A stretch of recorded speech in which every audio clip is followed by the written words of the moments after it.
We're checking out fighting fish as we ride through Bangkok's river-lined urban oasis, known as the city's green lung.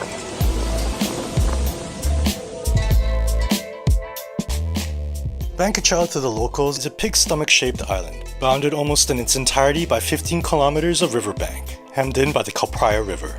While the rest of Bangkok built upwards, Bangkachao remained dominated by plantations, as a conservation zone since the 70s. Bangkachao offers some serious respite to Bangkok's heat. The forecast calls for a high of 40 degrees Celsius, but it honestly feels like max 35 here with all the canopy and shade. It's quiet, the air's clean, sounds of nature and water. It really is a getaway in the middle of the city. It's really worth checking out if you've got the time. The most direct way to the island is by any number of moorings along the city side. Less than $1 gets you across in a few minutes. And offline bike shares are the most common rental. Development remains low density, with a handful of schools, lodges, and attractions found among the plantations. There's not a whole lot of fighting going on at the Fighting Fish Museum, which I really appreciate, because there really is too much conflict, and what the world needs now is love, sweet love. The Siamese fighting fish is listed as a vulnerable species endemic to Thailand. They're insectivores and don't play well with others. They even have to be separated after mating.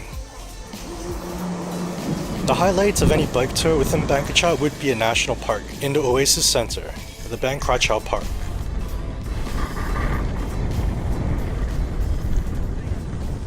Be sure to bring your long lens or a pair of binoculars if you're heading up this tower. Otherwise, you're gonna have a hard time capturing anything in detail. Even if you're unprepared, sitting up here enjoying the breeze is not a bad way to escape the noon heat, which is really tough.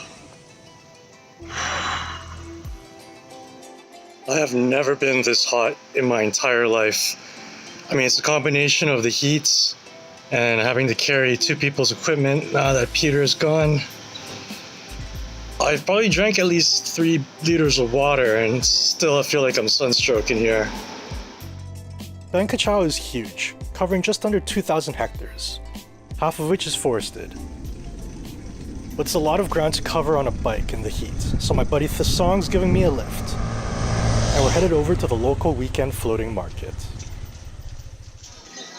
Thasong, this floating market is not floating.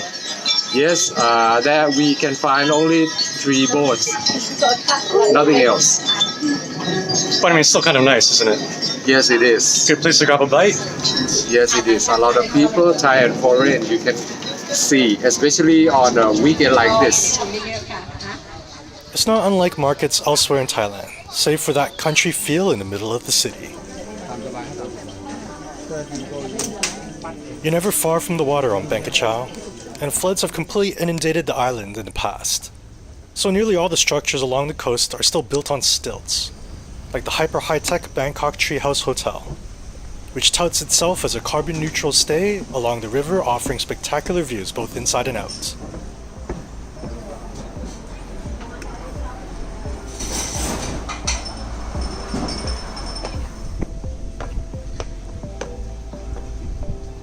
Getting there can be a bit of a balancing act. Bangkachao has been a blast. Join us next week when we continue our trek through Bangkok. See you then. See you then, everyone. Goodbye. Goodbye.